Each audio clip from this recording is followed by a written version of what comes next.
Hello everyone, welcome to Khandelkar academy. इस lecture में हम मध्य प्रदेश का इतिहास डिस्कस कर रहे थे।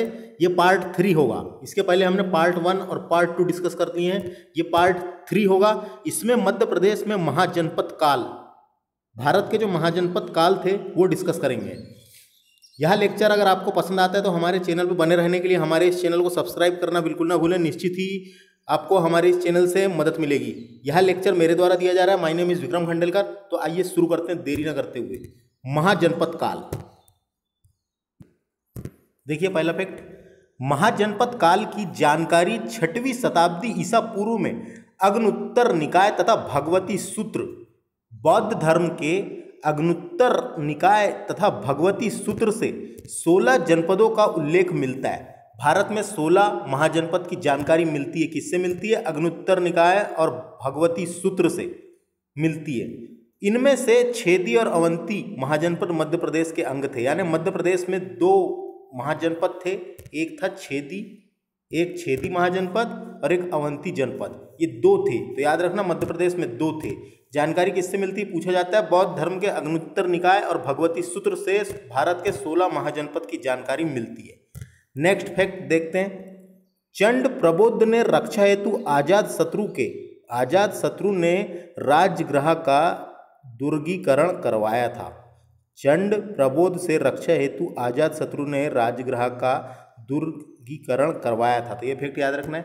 छेदी महाजनपद आधुनिक बुंदेलखंड के पूर्वी भाग में था। छेदी महाजनपद आधुनिक बुंदेलखंड के पूर्वी भाग में था, जिसकी राजधानी सुक्तिमती थी। आगे इस वंश की एक शाखा कलिंग में स्थापित हुई। शिशुपाल इस वंश का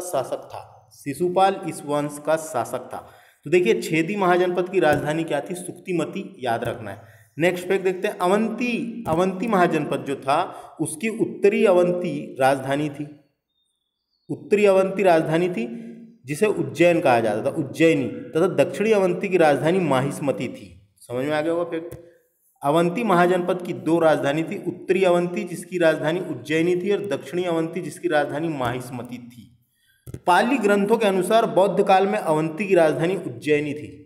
किसके अनुसार? पाली ग्रंथों के अनुसार बौद्ध काल में अवंती की राजधानी उज्जैनी थी।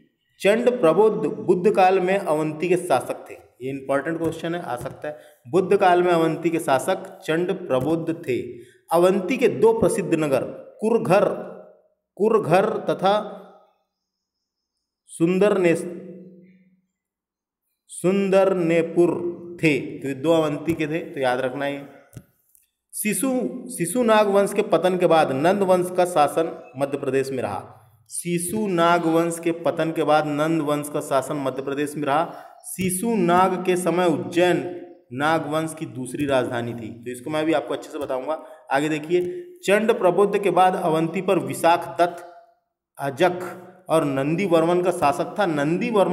नंदीवर्मन को पराजित कर, शिशुनाग ने नंदीवर्मन को पराजित कर अवंती में मगध साम्राज्य में मिला लिया था। अवंती को मगध साम्राज्य में मिला लिया था। तो यहाँ से कुछ समझने वाली बात है। तो देखिए, मैं आपको यहाँ से समझाता हूँ। देखिए, भारत में एक साम्राज्य था मगध साम्राज्य था। ये मगध साम्राज्य था भारत के 16 महाजनपदों में से एक था। इसकी राजधानी पहले थी गिरिव्रज। इसकी राजधानी पहले क्या थी? गिरिव्रज। बाद में इसकी राजधानी क्या कर दी गई थी? राजगृह। तो ये समझने वाली बात है। तो इसकी राजधानी क्या कर दी गई थी? राजगृह। तो इसमें कौन से वंश, मगध में कौन से वंश रहे हैं? तो ये याद रखना है। देखिए, ये है हर्यक वंश। ये हर्यक वंश रहा है। हर्यक वंश के बाद यहाँ पे था शिशुनाग वंश के बाद नंद वंश का शासक रहा था। देखिए, फिर से देख लेते हैं। यहाँ पे हर्यक वंश का शासन था, फिर शिशुनाग वंश का शासक था, फिर नंद वंश का शासक था, और नंद वंश के बाद मौर्य वंश का शासन था। मौर्य वंश के बाद शुंग वंश का शासक था मगध में। शुंग वंश के बाद कर्ण वंश का शासन था। कर्ण वंश के बाद सतवाहन वंश का शासन था। तो इतने वंश रहे हैं मगध में, जिसमें से अपन ने अभी क्या पढ़े थे? जिसमें से अपन ने अभी डायरेक्ट शिशुनाग के बारे में पढ़े थे, जो अवंती को महाजनपद में मिला लिया था, मगध साम्राज्य में मिला लिया था, ये पढ़े थे। उसके बाद नंदवंश, मौर्यवंश, ये आगे पढ़ेंगे जो मध्य प्रदेश में थे, तो ये याद रखना है। तो देखते हैं आगे, देखिए अब देखिए फैक्ट यही था, शिशुनाग वंश के पतन के बाद नंद वंश का शासन मध्य प्रदेश में रहा है। पहले शिशुनाग वंश का शासन रहा मध्य प्रदेश में, उसके समय ये रहा, ये कहा गया है। आगे चलते देखिए, यहाँ से समझिए इसको। अब मध्य प्रदेश के प्राचीन जनपदों का परिवर्तन नाम, ये जो पढ़े थे अपन ने, ये महाजनपद थे। महाजनपद, महाजनपद के अंदर छोटे छोटे जनपद थे, तो ये जनपद है सिर्फ, और ये महाजनपद थे। देखिए इसमें से आता है डायरेक्ट वत्स, प्राचीन जनपद वत्स का नया नाम क्या है? ग्वालियर। डायरेक्ट याद रखना, वत्स ग्वालियर का नाम था। चेदी नाम था खजुराहो का, पूछा जाता है, चेदी खजुराहो। टुंडीकर दमोह, दमोह क्षेत्र टुंडीकर। दरसाण्य विदिशा इंपॉर्टेंट है। अनूप, अनूप निमाड़ क्षेत्र को कहते थे, खंडवा खरगोन बुरहानपुर वाला जो क्षेत्र है उसे कहा जाता था अनूप। अवंती तो उज्जैन, और नलपुर शिवपुरी, नलपुर नरवर, नलपुर ये शिवपुरी में था। तो ये याद रखना, इतने क्वेश्चन आते हैं डायरेक्ट यहाँ से। जैसे वत्स ग्वालियर को कहा जाता है, टुंडीकर दमोह को, तो ये आपको याद रखना है। अब देखिए नंदवंश आता है, उसके बाद मध्य प्रदेश में नंदवंश आता है। तो नंदवंश से याद रखिए, नंदवंश का संस्थापक कौन था? महानंद, महापद्मानंद, पद्मानंद, ये नंदवंश का संस्थापक था, महापद्मानंद। और नंदवंश का अंतिम शासक कौन था? धनानंद, धनानंद। ये धनानंद को मार के चंद्रगुप्त मौर्य ने धनानंद की हत्या कर मौर्य वंश की स्थापना की थी। चंद्रगुप्त मौर्य ने धनानंद की हत्या कर मौर्य वंश की स्थापना की थी।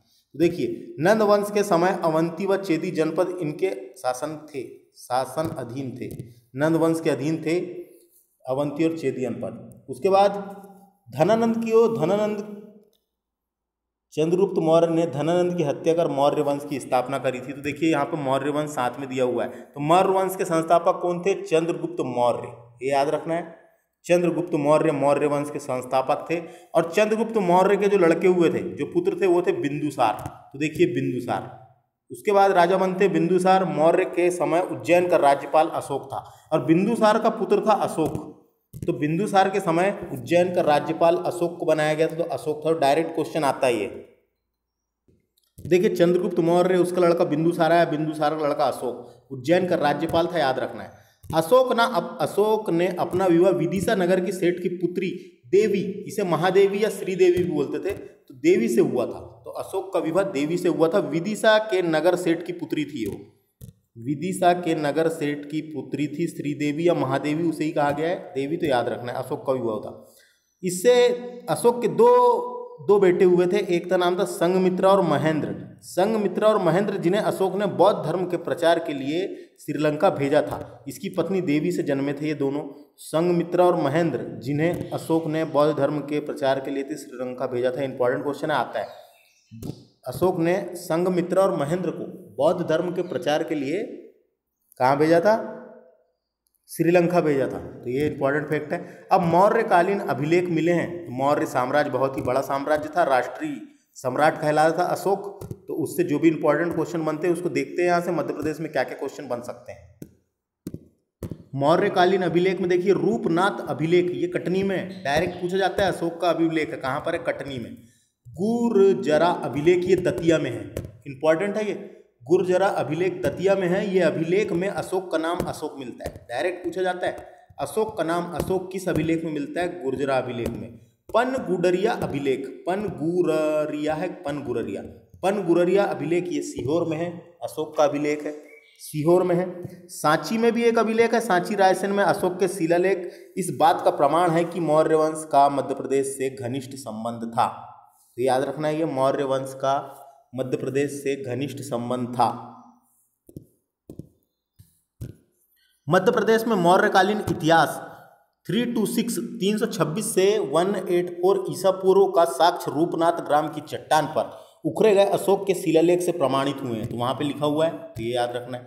मध्य प्रदेश में दतिया जिले में स्थित गुर्जरा में अशोक का लघु शिलालेख है। अशोक का नाम देवयाना प्रियदर्शी के रूप में उल्लेखित है। तो ये क्वेश्चन आ सकता है, अशोक का नाम अशोक मिलता है और देवयाना प्रियदर्शी के रूप में कहाँ पे है? कहाँ पे है ये? गुर्जरा अभिलेख दतिया में है, ये भी याद रखना है। उसके बाद अगला देखते हैं, गुप्त युग तक सांची का नाम काकनावाद था, यहीं से अशोक का संघभेद अभिलेख मिला है। यहीं से अशोक का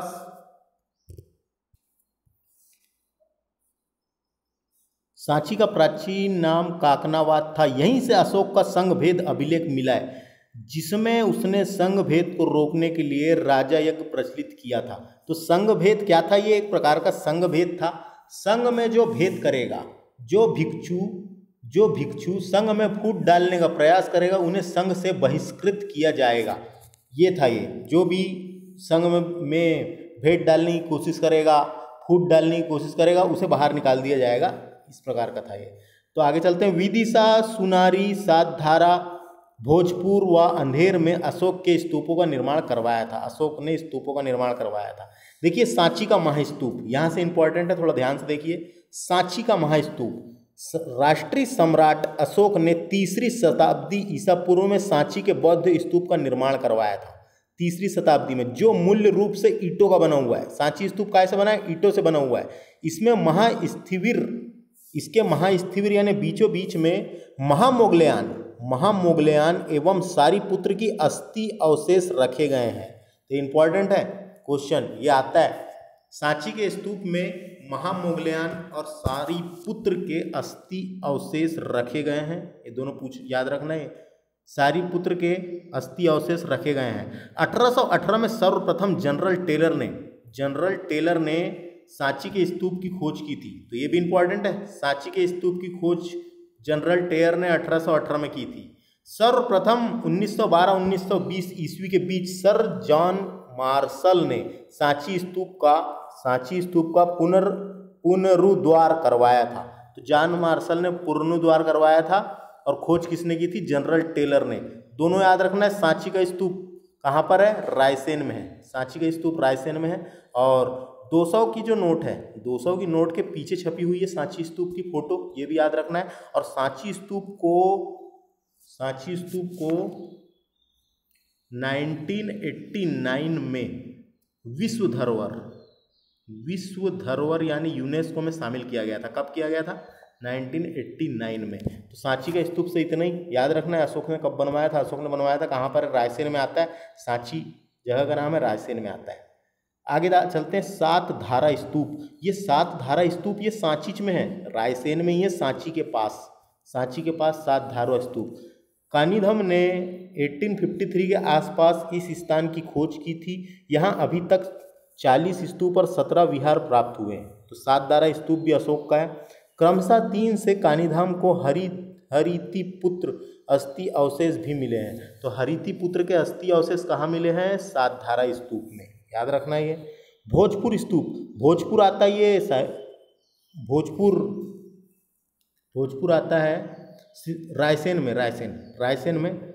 भोजपुर में 37 स्तूपों के अवशेष पाए गए हैं। इसी प्रकार रायसेन जिले की करवाई से 2 स्तूप एवं विहार के अवशेष प्राप्त हुए हैं। तो भोजपुर स्तूप भी अशोक का है, याद रखना है। ये भरूच स्तूप ये सतना में है, इंपॉर्टेंट है। इसकी खोज सर्वप्रथम कानिधान ने 1873 में की थी।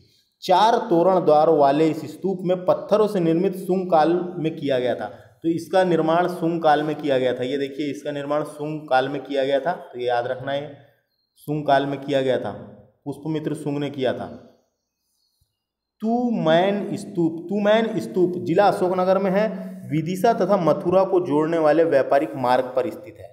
तो ये भी अशोक ने बनवाया था। कासराबाद स्तूप ये खरगोन जिले में स्थित कासराबाद कस्बे में 3 मील दक्षिण में है। ईंटों से बना हुआ है। ईटेबेड़ी नामक छोटे से उत्खनन में बना हुआ है। मौर्यकालीन 11 स्तूप प्राप्त हुए। कासराबाद खरगोन में है, याद रखना है। महेश्वर एवं नावदा टोली स्तूप पुरातात्विक स्थल नर्मदा के किनारे उत्तर एवं दक्षिणी तटों खरगोन जिले में स्थित है। तो ये खरगोन में आता है, याद रखना है। ये स्तूप है। पनगुरिया का स्तूप ये सीहोर में है। पनगुरिया से भी स्तूप मिले हैं। यहाँ एक मौर्यकालीन अभिलेख भी प्राप्त हुआ है। तो इतने स्तूप थे अशोक के। तो ये पूरों को याद रखना है, जितने यहाँ पे मैंने डिस्कस किया। सबसे बड़ा स्तूप सांची स्तूप है। तो ये सबको याद रखना है। उसके बाद देखिए मौर्यकालीन आहत सिक्के कहाँ मिले हैं वो देख लेते हैं। चांदी तथा तांबे के निर्मित आहत मुद्राएं उज्जैन, विदिशा, महेश्वर, त्रिपुरी, सांची, बेसनगर, एरण आदि से प्राप्त हुए हैं। मौर्यकालीन नगर देख लेते हैं, नगर और राज्य। मौर्यकालीन नगर त्रिपुरी, एरण, माहिष्मती, विदिशा, उज्जैनी एवं पद्मावती प्रमुख थे। तो ये नगर थे मौर्यकालीन। अब बात करते हैं अपन शुंग वंश की। तो शुंग वंश मौर्य वंश के बाद आया था। तो शुंग वंश का संस्थापक पुष्पमित्र शुंग था। देखिए ये शुंग वंश का संस्थापक पुष्पमित्र शुंग था। और ये पुष्पमित्र शुंग ने ही सांची स्तूप के तोरण द्वार का निर्माण करवाया था। सांची स्तूप के आजू बाजू जो तोरण द्वार है उसका निर्माण पुष्पमित्र शुंग ने करवाया था। देखिए इससे देख लेते हैं। मालविका अग्निमित्रम से पता चलता है कि पुष्पमित्र शुंग का पुत्र अग्निमित्र विदिशा भेलसा का राज्यपाल था। डायरेक्ट आता है कहाँ का राज्यपाल था? भेलसा, विदिशा का राज्यपाल था। अग्निमित्र का राज्यपाल वर्धा विस्तार था। तो ये याद रखना है। मालविका अग्निमित्रम कालिदास ने लिखी है, तो ये भी याद रखना है। आगे चलते हैं और यहाँ से क्या इंपॉर्टेंट है। कालिदास द्वारा रचित नाट्य मालविका अग्निमित्रम का नायक अग्निमित्र था। याद रखना है। शुंग वंश के 8वें शासक भागवत काशीपुत्र भागभद्र के काल में एंटियाल किट्स के यूनानी राजदूत हेलियोडोरस ने बेसनगर विदिशा में भगवान विष्णु को समर्पित एक गरुड़ ध्वज स्तंभ का निर्माण करवाया था, जिसे वर्तमान में खंबा बाबा के नाम से चर्चित है। तो याद रखना है, ये डायरेक्ट आता है क्वेश्चन। यूनानी राजदूत हेलियोडोरस ने विदिशा के बेसनगर में गरुड़ ध्वज स्तंभ का निर्माण करवाया था, जिसे खंबा बाबा के नाम से जाना जाता है। यूनानी राजदूत था ये। किसके दरबार में आया था? बाघभद्र, शुंग वंश के शासक भागभद्र के दरबार में आया था। पुष्पमित्र शुंग को अश्वमेघ यज्ञ कराने का श्रेय जाता है। ये इंपॉर्टेंट क्वेश्चन है। पुष्पमित्र सेन को अश्वमेघ यज्ञ कराने का श्रेय जाता है। इस यज्ञ की पुष्टि धनादेव के अयोध्या लेख से होती है। हेलियोडोरस का बेसनगर में स्थित अभिलेख गरुड़ स्तंभ मध्य प्रदेश के वैष्णव मत का साक्ष्य प्राप्त होता है। तो वैष्णव मत के साक्ष्य मिले हैं। और गरुड़ ध्वज स्तंभ जो है ये भागवत धर्म से संबंधित है। याद रखना है, भागवत धर्म से संबंधित है। तो इससे इतना ही। आगे चलते हैं अब सातवाहन वंश। सातवाहन वंश का संस्थापक सिमुक था। सिमुक ये आता है, याद रखना है। सिमुक था, सिंधु, सिसुक, या इस टाइप के नाम मिलेंगे, लेकिन सिमुक याद रखना है आपको। गौतमी पुत्र, पहला फैक्ट देखिए, गौतमी पुत्र सातकर्णी की नासिक गुफा अभिलेख के अनुसार विदर्भ का प्रांत उसके अधिकार में था। इस वंश का प्रतापी शासक सातकर्णी था, जिसका उल्लेख नानाघाट अभिलेख से मिलता है। सातकर्णी था प्रतापी शासक। सतवाहन शासकों में राजा सीरीसत नामांकित सिक्के उज्जैन, देवास, होशंगाबाद, जबलपुर, भेड़ाघाट, त्रिपुरी से मिले हैं। गौतमीपुत्र सातकर्णी के शासन में अनूप आकार नाम था, पूर्वी मालवा तथा अवंती के थे। विशिष्ट पुत्र पुलुमावी के सिक्के भेलसा व देवास से मिले। अंतिम सातवाहन शासक यज्ञश्री सातकर्णी। अंतिम कौन थे? यज्ञश्री सातकर्णी। 165 ईस्वी से 193 ईस्वी के सिक्के बेसनगर, तेवर और देवास से प्राप्त हुए हैं। सांची के बड़े स्तूप की वेदिका के लेख में सातकर्णी के पूर्वी मालवा क्षेत्र पर अधिकार का ज्ञान मिलता है। सांची स्तूप से मिला है ज्ञान। इस काल में रोम के सिक्के मध्य प्रदेश के आवा तथा चाकार खेड़ा से प्राप्त हुए हैं। तो रोम के सिक्के भी मिले मध्य प्रदेश में आवा तथा चाकार खेड़ा से। तो ये था हमारा लेक्चर। सातवाहन शासक भी खत्म होता है। तो ये हमारा मध्य प्रदेश का इतिहास का लेक्चर चल रहा था, जिसमें महाजनपद काल डिस्कस किए। उसके बाद आगे डिस्कस करेंगे अपन हिंद यमन इंडो ग्रीक आक्रमण हुए थे भारत में, मध्य प्रदेश में जो रहे हैं उनको डिस्कस करेंगे। इस लेक्चर में इतना ही। आपको हमारी ये सीरीज़ कैसी लग रही है तो आप हमें कमेंट करके बता सकते हैं। कमेंट कीजिए, उससे थोड़ा सा मुझे प्रोत्साहन मिलेगा। मिलते हैं अगले लेक्चर में। नमस्ते।